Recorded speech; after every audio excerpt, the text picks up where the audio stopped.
we worked on a lot of different treatments for them. We went in a lot of different directions right out of the gate. We went dark first, and then we went light. Does anyone have an opinion? What did you love that ultimately did not get chosen? I'd say the dark treatments, always having that nice contrast is always makes up things pop. There's not many black labs, not gods. I mean, like, there's not many dark labs I've worked in. Usually they're pretty bright.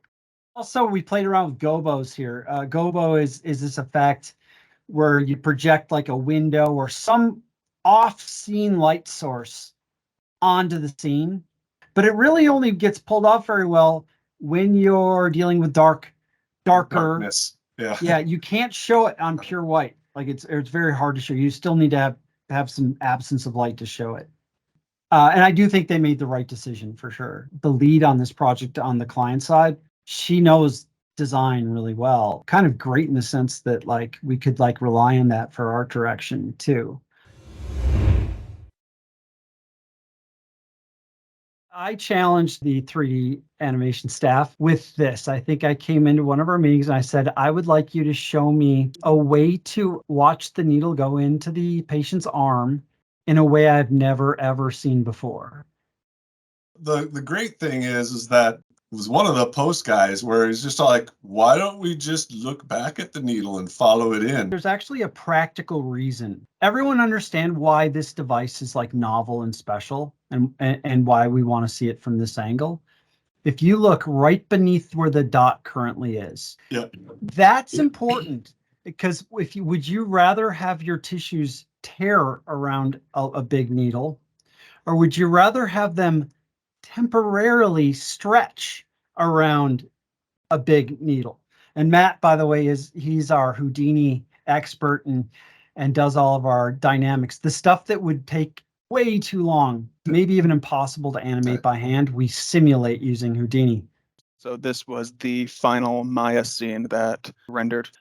So we started out just trying to see if it could be done in Houdini, and the first attempt ended up being this like really geometric thing using different proximity sensors and soft transformations to kind of push these things aside, but it ended up looking way less like the syringe was pushing things aside and more like just the wall was being pushed on either side of the camera well beyond the syringe reached anywhere near to it. So to make it a little bit more interactive and organic looking as well, I had to go back into Houdini and just start a process to kind of create more organic looking shapes.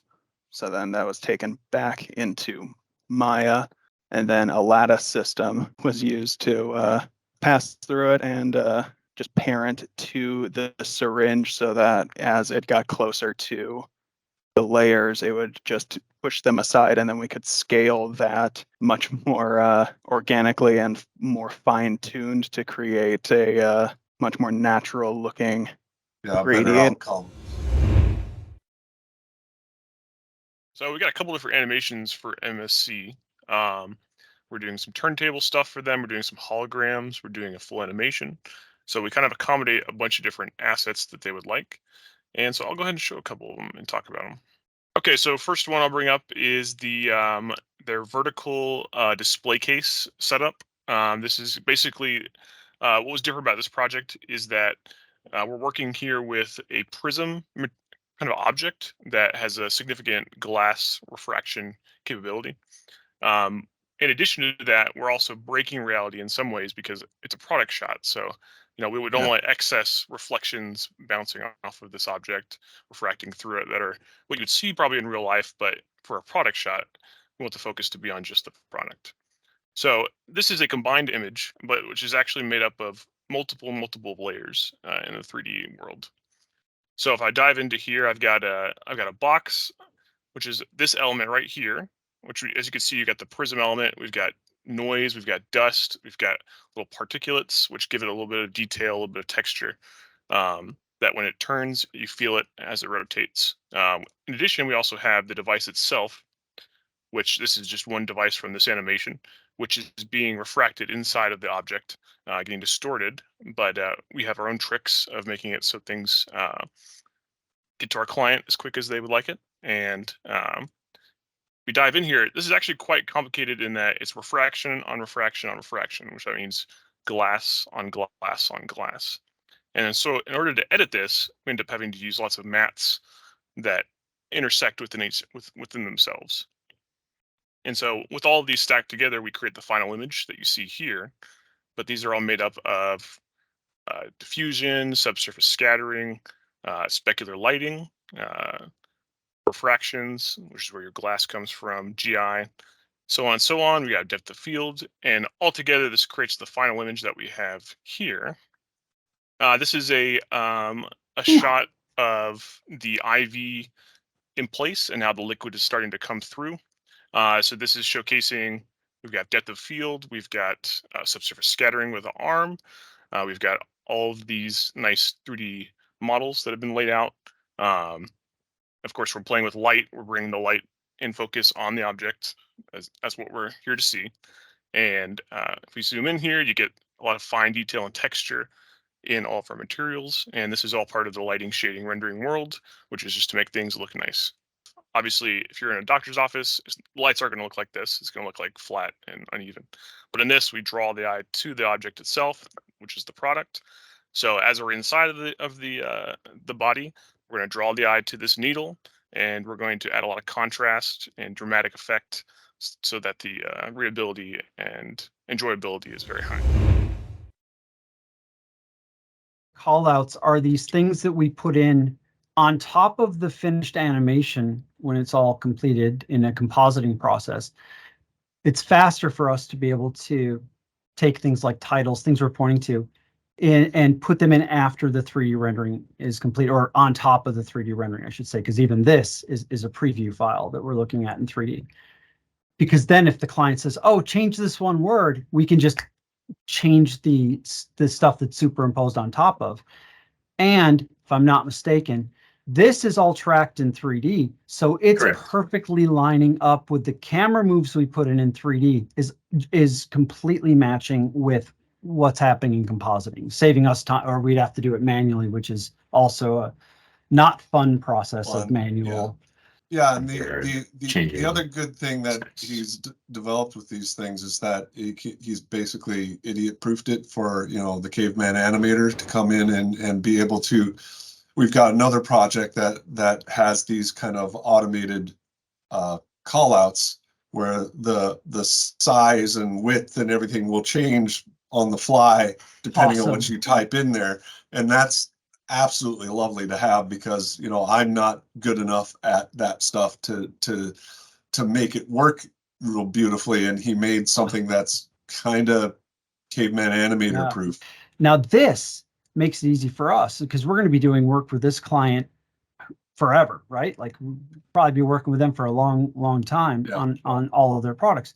This becomes their template, essentially. It'll look like their stuff. And every time they call us back, it's going to match all their existing branding perfectly and be fast for us to utilize. I mean, this whole thing is actually many levels deep, but there's like an animated hexagon block that comes up, and we're up multiple levels here even right now, but that I can change the texture of what's in that block. Original piece that starts it out is this hexagon pattern, so I could change that out and it would automatically update however that fills. And as I go up in the levels, it's replicating it, cloning it out. The great thing is that the client liked it so much it wanted to incorporate it into their branding. The client's branding is very good, and they use the honeycomb shape, right? Yep, with that right in the logo. And we were very careful. We didn't want to overuse the hexagon. And so the fact that you put it into just the transition is like the perfect amount of using the hexagon. This was a great project and a great client. There's a couple things going on here. One, it's a long-term project. We're going to be working on a bunch of their projects. We're basically signed on for at least a year to work with them. Two, they have the two main people we're working with are really good artists and designers. And it's a company that also has a lot of respect for good art and design. The holograms, they're rad. There'll be these giant hologram projectors on top of these towers. Yeah. And on this blue kind of this blue grid looking thing, that's where their products are going to play in those cylindrical rotations, and then the main animation plays back here on the screen. All right, so what it is it's kind of like a ceiling fan. It has LEDs on it, and so when this fan spins around, these 4 blades of this fan fits around, in kind of mid-air, you can have this image appear, and it's in full color. This doesn't happen to be in full color because It's one of our it had early tests. yeah, it was an early test, but watch it pass over my hand, which is, by the way, terrifying because this thing's spinning at, I don't know what the RPMs is, but enough to really hurt you. So you can actually have animations in there, like fully featured animations and everything. So there you go.